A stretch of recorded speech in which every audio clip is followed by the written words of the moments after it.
जब भी हम किसी बच्चे से बोलते हैं कि बेटा बीटेक कंप्लीट करने के बाद आप मास्टर्स में क्या करना चाहते हो, तो बच्चा बोलता है कि sir I will become a design engineer. क्यों?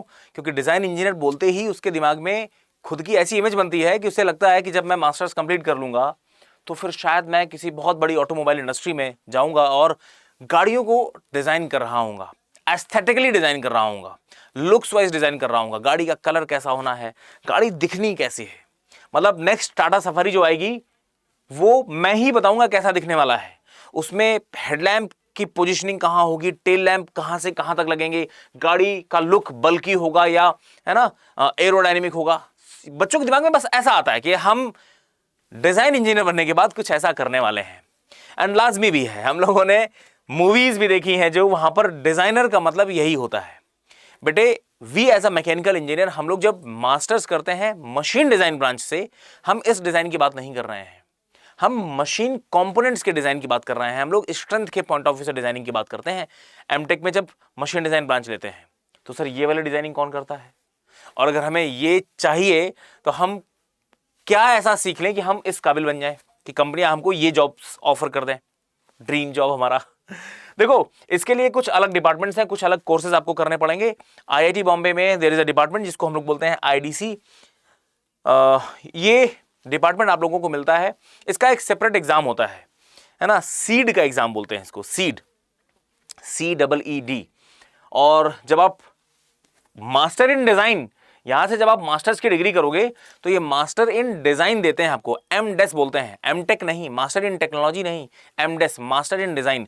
और आप लोग शायद कभी ना कभी इस डिपार्टमेंट को सुन चुके हैं। जिन्होंने रुपीज का सिंबल दिया था ना, डी उदय कुमार, वो इसी डिपार्टमेंट के पीएचडी स्कॉलर थे बेटा। तो ये डिपार्टमेंट ऐसा है जो आप लोगों को बहुत सारे अलग अलग सेगमेंट में डिजाइन, क्रिएटिविटी की बातें सिखाता है। क्लियर है? हमें एज अ मैकेनिकल इंजीनियर हम जिस चीज को डिजाइन बोलते हैं, हम क्रिएटिविटी वाली चीजों पे बात नहीं कर रहे हैं। गाड़ी का लुक कैसा आएगा हम उसकी बात नहीं कर रहे हैं, हम कंपोनेंट्स की डिजाइनिंग की बात करते हैं। हमारा पूरा जीवन इस गाड़ी में, अब बच्चे पूछ रहे हैं सर हमारा कोई रोल नहीं होता है क्या? रोल होता है। हम गाड़ी की चेसिस कैसे डिजाइन करनी है, क्यों? क्योंकि चेसिस है ना, इसके different different components as a beam काम कर रहे होंगे, तो हमें स्ट्रेंथ के पॉइंट ऑफ व्यू से बात करनी है। आगे आपको इंजन माउंट करना है तो हमें आगे कितने सपोर्ट्स देने चाहिए सो दैट इंजन के लोड को बहुत परफेक्ट तरीके से ये चेसिस है ना सस्टेन कर पाए, डिफ्लेक्शंस एक लिमिट से ज्यादा ना हो।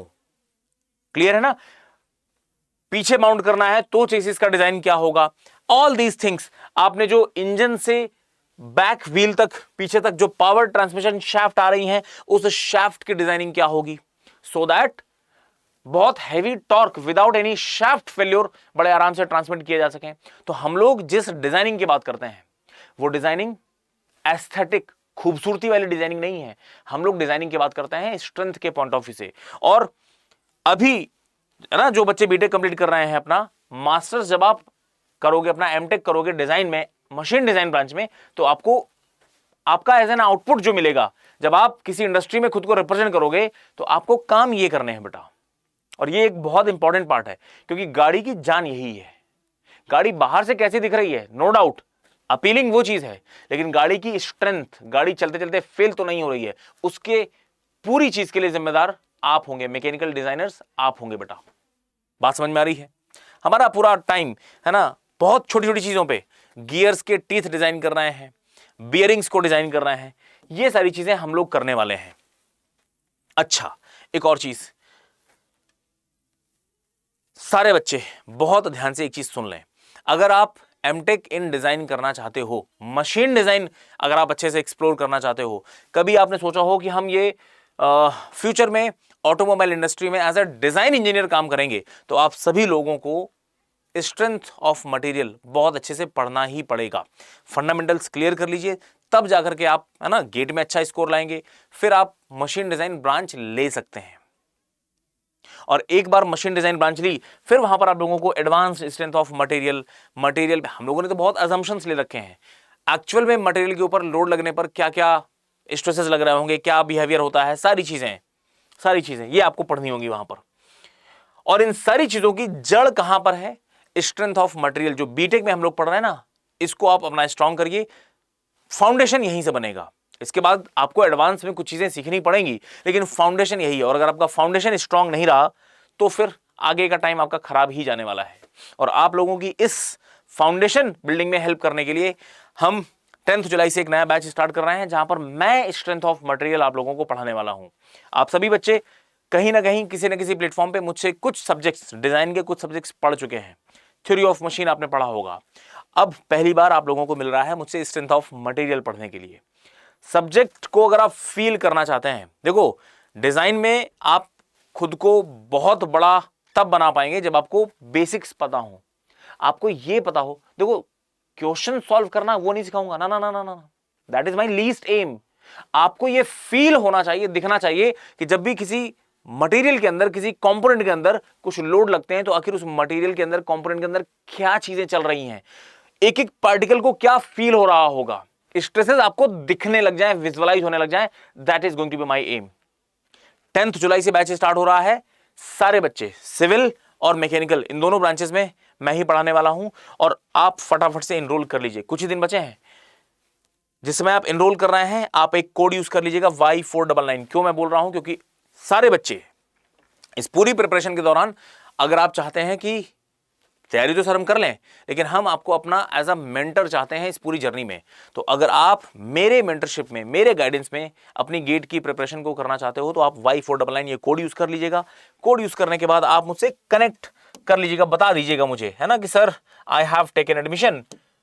कनेक्ट करने के लिए आप मुझे व्हाट्सएप पे, ईमेल्स के जरिए, किसी तरीके से आप मुझसे कनेक्ट कर लीजिए, सो दैट मैं आपको अपने मेंटरशिप वाले ग्रुप्स में ऐड कर लूंगा। बैचेस ऑलरेडी स्टोर पे आ चुके हैं, आप हमारी वेबसाइट विजिट कर लीजिए अड्डा 24/7 की। सिविल के लिए भी फाउंडेशन बैच जी आ चुका है, मैकेनिकल का भी फाउंडेशन बैच जी आ चुका है। वैसे तो कॉस्ट इसकी हम लोगों ने ऑलरेडी बहुत कम रखी है, 11,999 गेट के बैच की बात कर रहा हूं। बहुत कम है ये, बहुत बहुत बहुत कम है। इस पे भी अगर आप कोड यूज कर लेंगे Y499,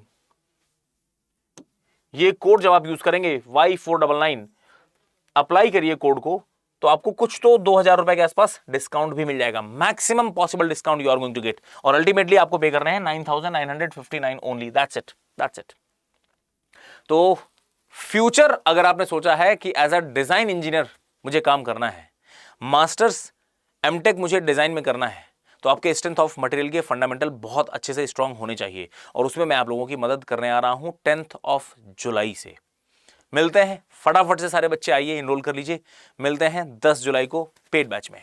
थैंक यू बच्चों।